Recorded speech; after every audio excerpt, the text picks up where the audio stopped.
নিজের দুঃখের কথাও কাউকে বললেন না, সুখের কথাও কাউকে বললেন না। কথাটা একটু শুনতে আপনার কাছে অন্যরকম লাগলেও একটু ভিতরে গেলে আপনি নিজেই বুঝতে পারবেন। আপনি নিজের মনের দুঃখ কষ্ট সহ্য করতে না পেরে হালকা করার জন্য যাকে বলছেন, মনে রাখবেন আপনি তার কাছে কিন্তু কোনো না কোনো ভাবে একটু ছোট হয়ে যাচ্ছেন।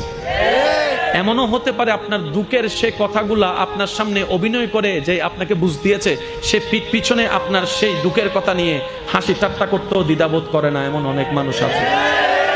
আপনি যাকে দুঃখের কথা বলে মনকে হালকা করার চেষ্টা করছেন, আপনার দুঃখের কথার সে দুঃখটা সে বুঝবে না, কারণ তার সাথে তো সেটা ঘটেনি।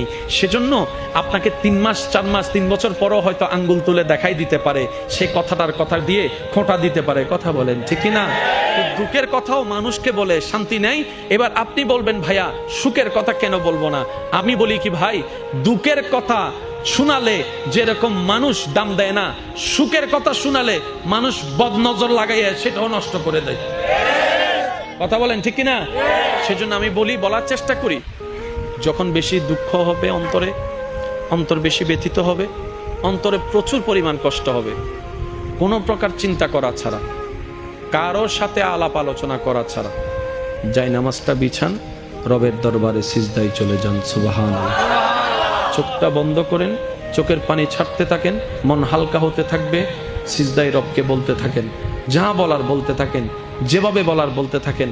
মনে রাখবেন আপনার সেই মনের বেতার ভাষা হতে পারে আপনার রক্ত বুঝবে না, আপনার ভালোবাসার মানুষ বুঝবে না, আপনার প্রিয় মানুষ বুঝবে না, কিন্তু আপনি যেভাবেই বলেন না কেন আপনার প্রত্যেকটা শব্দ আপনার রব্বুল আলামিন বুঝবেই বুঝবে। সুবহানাল্লাহ।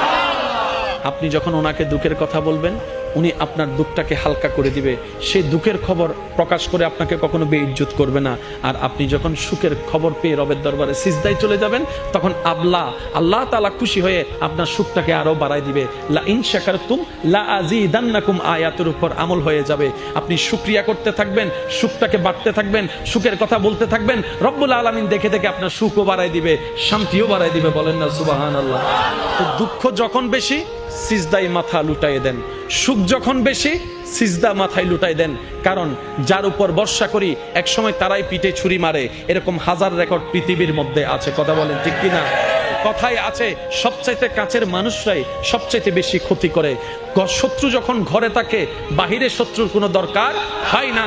সেজন্য আজকে যে বন্ধু কালকে সে শত্রু হয়েছে, এমন অনেক নজির পৃথিবীতে আছে। তাই তো বলি বর্ষা, সর্বোচ্চ বর্ষা রবের উপর করুন, যা বলার রবকে বলুন, মন খুলে বলুন, মন উদার করে বলুন। কষ্টে বুক ফেটে গেল রবের দরবারে